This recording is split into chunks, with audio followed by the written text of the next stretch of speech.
Hello，歡迎嚟到我哋嘅頻道。咁我哋今次要講呢，都係講翻呢個 iFAST Global Bank。咁啊，就係一個英國的銀行，但係絕對係香港人喺香港人在香港有香港地址、有香港身份證都已經可以開嘅英國銀行戶口。咁另外當然啦，如果即係各位聽眾係即係都係喺人在英國嘅聽眾嘅話，咁絕對可以開呢個英國戶口啦。咁咧就係啦，咁我今次咧就係想講關於幾個 iFAST Global Bank 嘅優惠嘅，亦都即係鼓勵大家即係可以開戶咁樣嘅。咁喺未聽之前咧，請大家 like、subscribe 同埋 share 我哋嘅頻道。咁多謝大家先。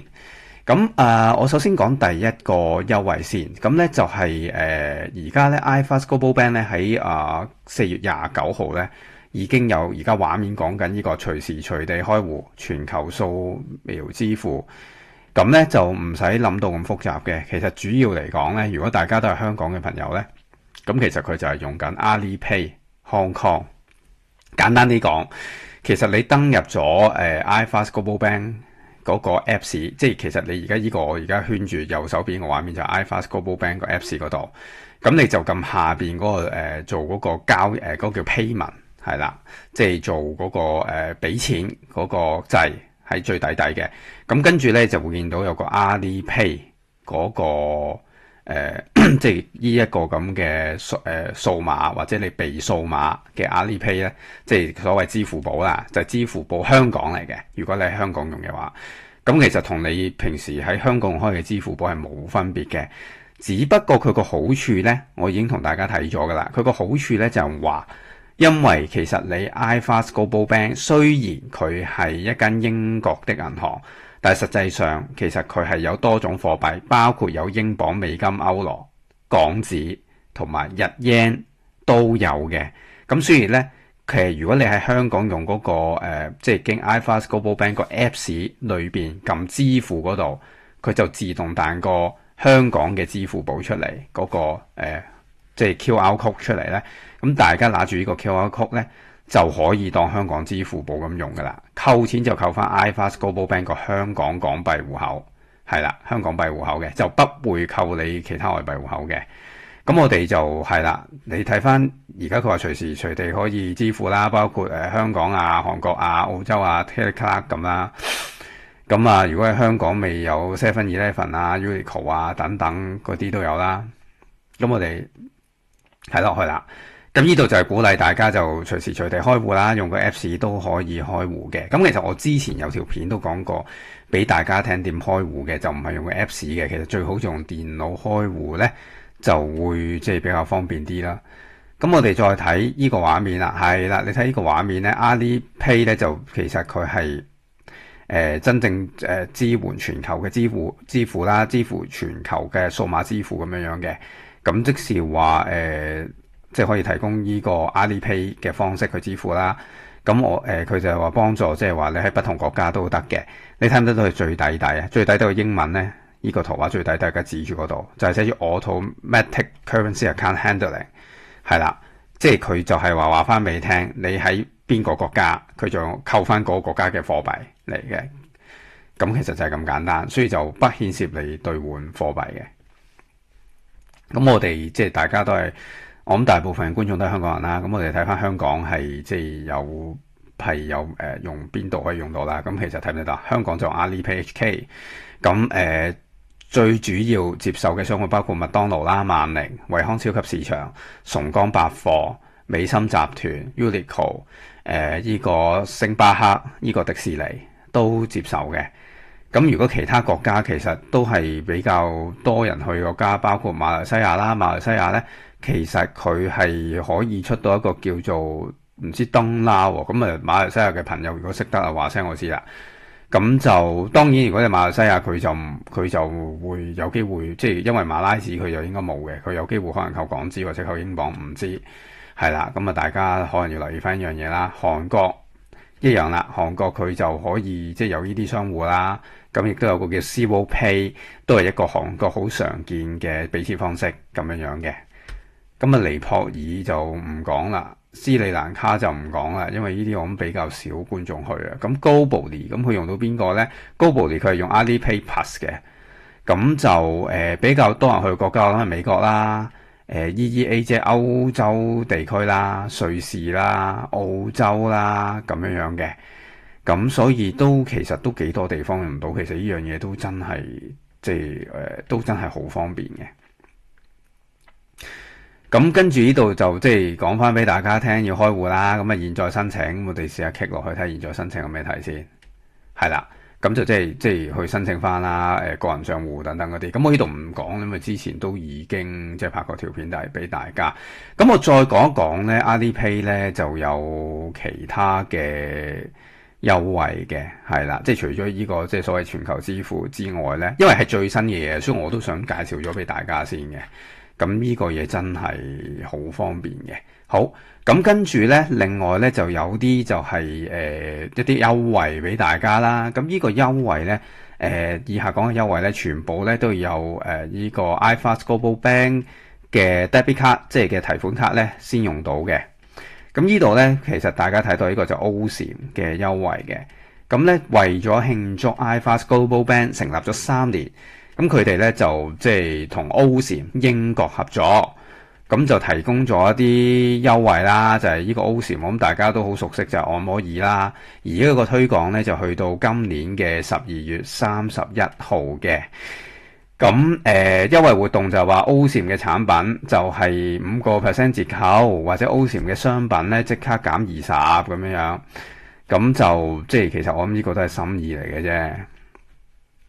咁大家就可以撳翻啦，係啦。就可以去翻個優惠頁面嗰度，就 log in 咗個 Apps， 跟住咧就個 gift box icon 係啦，你就睇翻個 gift box icon 嗰度，咁睇翻就 your deals 咁樣，即係話你嗰啲着數嘢，咁跟住咧就揾到呢個 OSIM 呢一樣嘢啦，咁樣，咁所以呢個大家又可以用下咯，係咪？咁另外咧又有個優惠，呢個咧又啱咧。搭飛機啊，特別係搭國泰航空嘅優惠嘅，就因為呢個優惠就係話同國泰航空合作啦，有雙倍嘅亞洲萬里通嘅里數嘅，即係所謂英文叫 Asia Miles 啦。咁亦都係為咗慶祝 iFAST Global Bank 已經成立咗3年啦。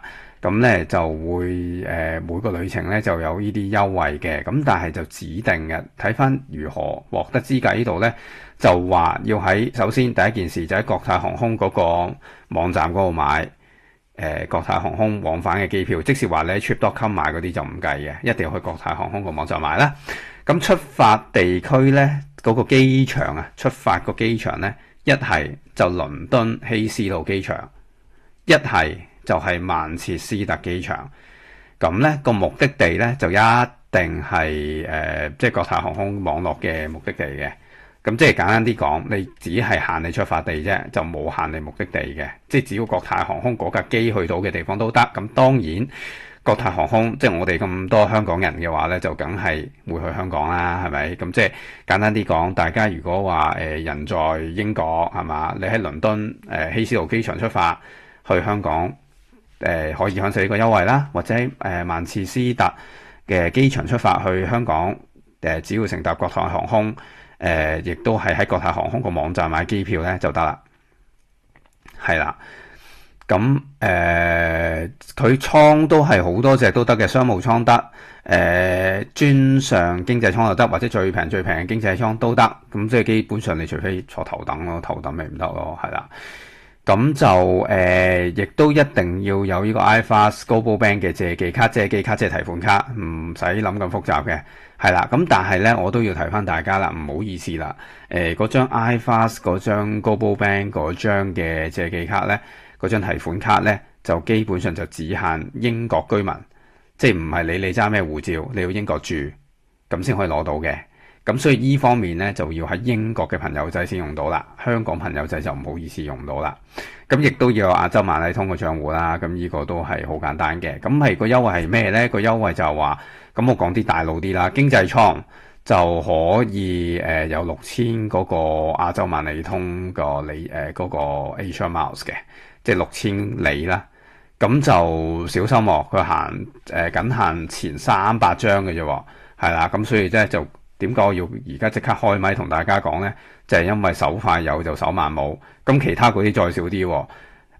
專上經濟艙12000里，咁但係得30個資格嘅啫。商務艙18000里，但係得30個資格。所以大家咧一聽完呢條片咧，你記得睇埋我條片睇到最尾，因為仲有其他好嘢俾大家嘅。但係你睇完我條片，你就好去係嘛，即刻咧就去訂機票啦，睇下啱唔啱使啦。咁個時間咧，活動時間咧就去到5月19嘅啫。即係活動時間，即係你買機票就去到5月19，咁但係你個旅行時間呢，就可以由即日至到去即係你個出發時間啊，即日至到去2026年12月7都得嘅。咁所以大家又係即係上翻佢個優惠頁面嗰度呢，即係喺登入個 Apps 睇翻優惠頁面呢，亦都會見到嘅。咁跟住再嚟，梗係冇俾佢停啦，有優惠係咪先？咁再嚟呢，呢個我都好想同大家分享嘅，就係如果大家人在英國嘅話呢，咁呢就有呢個着數啦，就係話如果你已經開咗 iFAST Global Bank 嘅英國銀行戶口呢，咁呢就可以最多呢有200英鎊嘅回贈嘅。咁睇下先下 WhatsApp 係200英鎊，percent 出送嘅係啦。咁咧就呢個咧就係如果英國朋友咧睇翻咧，如果你個僱主咧通常出糧俾你咧都有個叫做 Bank Card Automated Clearing Service 嘅。咁佢咧就即係用呢個方式咧就去入啲出糧俾你嘅，通常都係咁樣出嘅。咁就即係直入戶口啦。咁咧你就會有200英鎊嘅獎勵。咁點樣咧？咁咧點樣賺到頭100英鎊係點賺到咧？就係話確保你嘅喺英國出糧嗰份，即係英國嘅工作嘅人工咧，喺英國出嘅糧咧，就係用呢個叫做 Bankcard Automated Clearing Service， 簡稱 BACS， 係啦，或者符合資格嘅直接入帳，即係你當係 Direct Debit 啦，英文叫做。咁咧就要喺4月30號之前至少一次收到你嗰個喺嗰個 iFAST Global Bank 嗰度嘅戶口，咁跟住喺6月底之前咧就要收到3個月嘅工資，即係每一個月即係你4月尾之前收到一次，跟住5月收一次，6月收一次咁樣啦，咁就 OK 嘅啦。咁另外就話點樣賺取另外嗰100磅咧？即係頭先講總共200磅啊嘛。咁但係呢度就唔好意思啊，呢度應該到咗期㗎啦，因為而家已經5月啦，佢係講緊4月30，咁所以咧暫時即係應該賺到100磅嘅啫。咁講埋啦，合資格帳咧就係收到薪金或者退休金啦。咁不視為咧就係唔係薪金又唔係退休金咁樣樣嘅。咁咧就睇下先下，